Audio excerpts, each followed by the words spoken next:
நண்பர்களுக்கு என் அன்பு வணக்கங்கள். ஓம் சாய்ராம். என் அன்பு குழந்தையே, யாரும் பாசம் வைக்காமல் உன் வாழ்க்கை வெறுமையில் தவித்து கொண்டு இருக்கும் இந்த நேரம், உன் துணை உன்னிடம் என்ன கேட்கிறார் என்று கூட உனக்கு தெரியவில்லை. என் குழந்தையே, உன் துணை உன்னிடம் ஆசையாக ஒன்றை கேட்கின்றார். அதை உன்னால் கொடுக்க முடியுமா? இன்று வரை தனியாக தவித்து வாழ்ந்து வருகிறாய் அல்லவா? உன்னோடு உன் துணையை சேர்த்து விட வேண்டும் என்று இத்தனை காலம் கழித்து உன் துணையின் மனதில் ஒரு ஆசையை நான் வரவழைத்து இருக்கின்றேன். யாராக இருந்தாலும் வாழ்க்கையை ரசித்து ஆசைப்பட்டு வாழ்ந்தால் மட்டும்தான் அந்த வாழ்க்கை இனிமையாக இருக்கும். ஏதோ வாழ்ந்துவிட்டு போகலாம் என்று கடமைக்காக வாழ்ந்தால் அந்த வாழ்க்கையில் சுவாரஸ்யம் இருக்காது.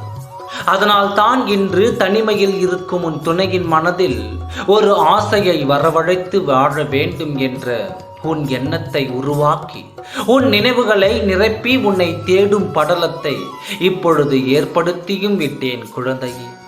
உன் துணை எப்பொழுது வருவார் என்று தானே காத்திருக்கின்றாய். உன் துணை உன்னை தேடி ஓடோடி வரும் காலம் வந்துவிட்டது. என்ன சாயப்பா இப்படியே சொல்கின்றீர்கள், ஆனால் எதுவும் நடக்கவில்லை என்று தானே நீ என்னிடம் கோபித்துக் கொள்கின்றாய். என் அன்பு குழந்தையே, உன் வாழ்க்கையில் பிரிவு வர ஒரு காரணம் வந்தது அல்லவா? அதுபோல இணையவும் ஒரு காலம் வர வேண்டும் அல்லவா? அந்த காரணத்திற்காகத்தான் இத்தனை காலம் நான் காத்திருந்தேன். இப்பொழுது அது கிடைத்து விட்டது. அதனால் தான் இப்பொழுது உன் துணையின் திசையை உன் பக்கம் நான் திருப்பி விட்டேன். என் அன்பு குழந்தையே, வாழ வேண்டும் என்று இப்பொழுது உனக்குள் ஆசை இருந்தாலும் அது வாழ்வதற்கான அர்த்தங்கள் தேவை என்று காத்திருந்தாய்.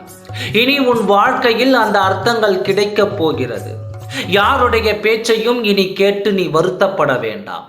அவர்களை எல்லாம் உன் முன்னால் கூட வந்து நிற்கும் தகுதியை இழந்து விட்டார்கள்.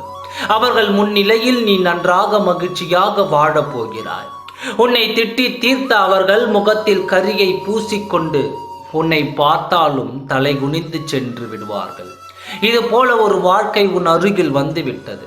உன் துணை உன்னிடம் என்ன ஆசைப்பட்டு கேட்கிறார் என்று தானே நீ கேட்கிறாய். சொல்கின்றேன், உன் துணையின் மனதில் வாழ வேண்டும் என்ற ஆசைகள் அதிகமாகிவிட்டது. உன் அன்பிற்காக ஏங்கி நிற்கும் உன் துணை உன்னிடம் வந்து மன்னிப்பும் கேட்டு உன் அன்பை எனக்கு தருவாயா என்று கேட்கப் போகிறார். அதுவும் உன்னால் நீ என் மேல் வைத்த அன்பு தான் எனக்கு வேண்டும் என்று உன்னிடம் கையேந்தி கேட்கப் போகிறார். மனதில் எந்த ஒரு கவலையும் என் மீது கசப்பான எண்ணமும் இல்லாமல் முழுவதுமாக முழுமையான உன் பாசத்தை எனக்கு தருவாயா என்று உன்னிடம் கையேந்தி கேட்கப் போகிறார். உன்னையே சுற்றி சுற்றி வரப்போகிறார். நீ இல்லாமல் என் வாழ்க்கை இல்லை என்று சொல்லப் போகிறார்.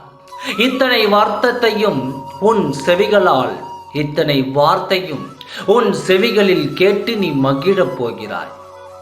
அந்த நாட்கள் உன் அருகில் வந்துவிட்டது. அனைத்தும் நல்லதாகவே நடக்கும். ஓம் சாய்ராம். நன்றி, வணக்கம்.